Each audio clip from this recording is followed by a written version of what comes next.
Hello miners, Rusty coming at you. Today we're going to look at single bladed knives. These are your smaller versions. I have before us a Rough Ryder. This is the buckshot bone teardrop jack. It was a 25th, released in the 25th anniversary year of Rough Ryder. This is a old Hickory, factory second. It's a model number 7022. Case Sod Buster, Crandall grade jig bone, carbon steel. And the buck Saunter, that's a 250, it's a model number 250. So we'll set these aside and we'll just talk about each one real briefly. Do have video out on all of these. This one's going to be hard to get. I do see them on eBay. Was able to purchase a couple. And again, came out in for the 25th anniversary. What I want to say, listen to the snap on that. And these, that would have been in 2015. No, 2018. So there we go. Did sharpen 3 of these. And I can tell you that this blade is uneven with the grinds. You can see where this starts and this one starts. There's an unevenness there. And because of that, I think it's thicker, not as gradual, or it's more gradual and more of a steep grind on this. So this is going to make for a slimmer side, make the blade thinner, and this one is thicker. Having said that, it still takes a nice edge, other than the fact I goobered it up a bit, trying to get my profile set. Ergos, really nice. Blade shape, really nice. 440A, you can find them right now for something I paid around 25 bucks. This is the old Hickory, like I said in a video out on this. I call this walnut wood, and it's actually Hickory. Duh, that kind of makes sense. And model number 7022.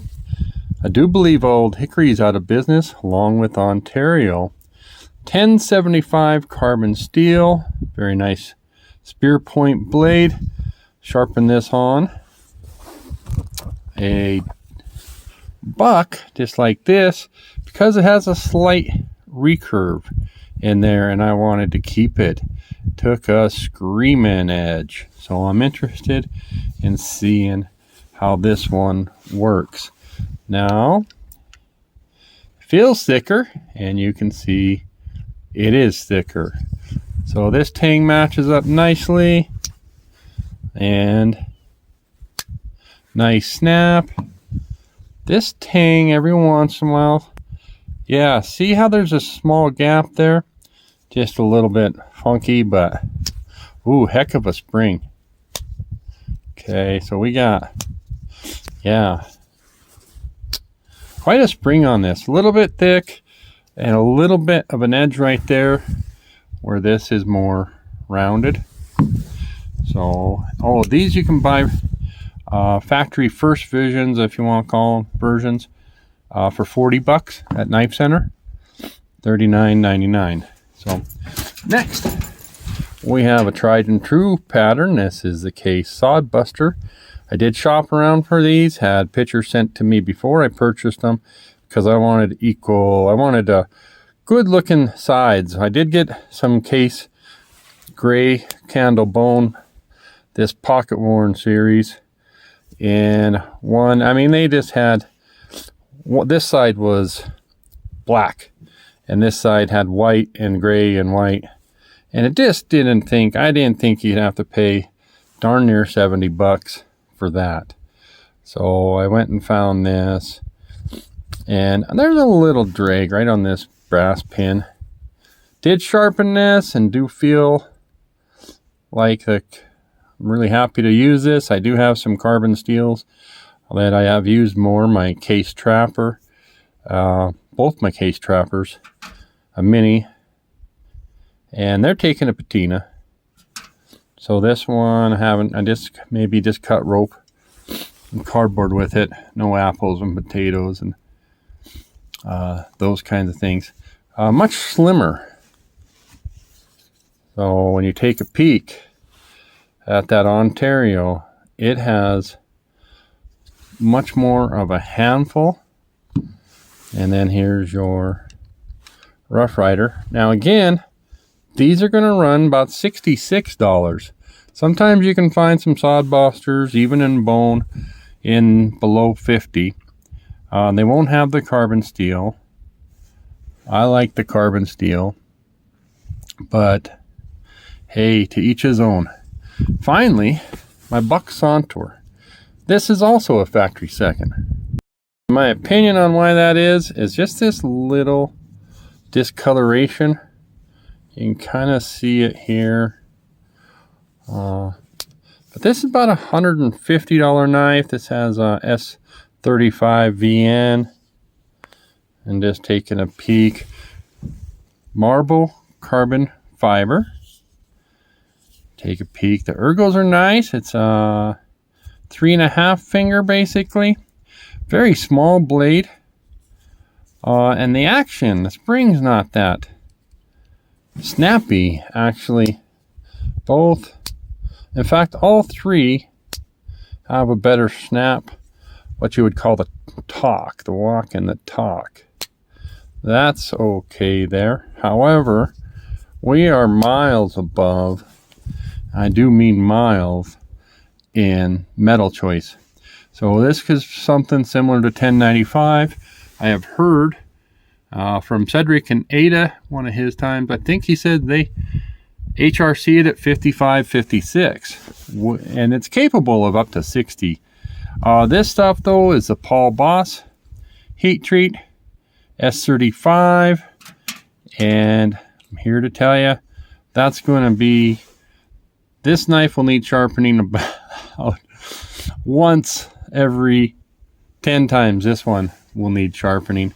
And it takes a wicked edge, and it's ground in such a fashion to slice nicely. This one, though, is, believe it or not, is a hollow grind right there, and one of the thinnest knives I think I own at behind the edge. Just super, super thin. This one is a little bit more robust. It's called an outdoors type. And this one would be a nice mix in between. It does have that grind flaw, in my opinion. Other than that, you know, for the money, I really, really like Rough Ryders. So there you go, guys. Thanks for tuning in.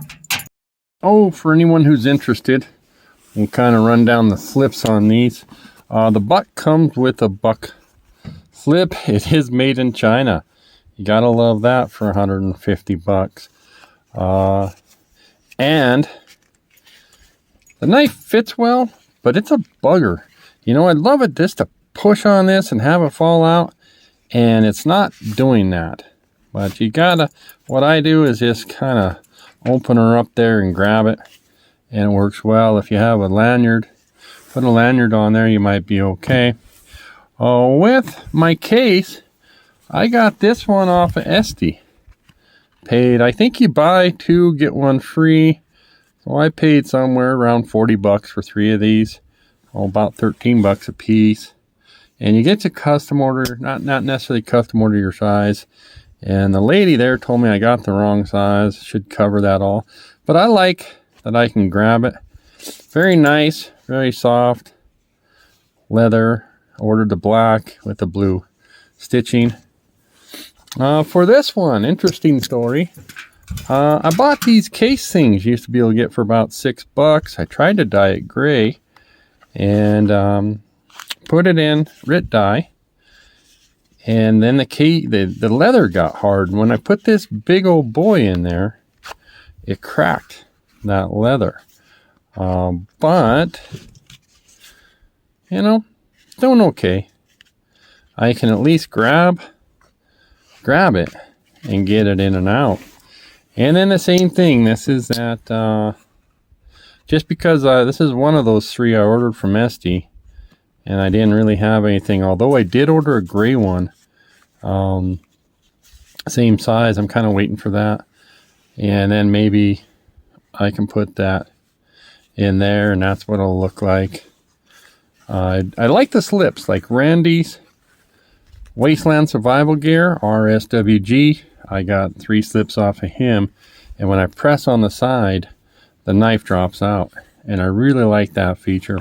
So anyways, just kind of wanted to give you some options on how you can carry these. Thanks, guys.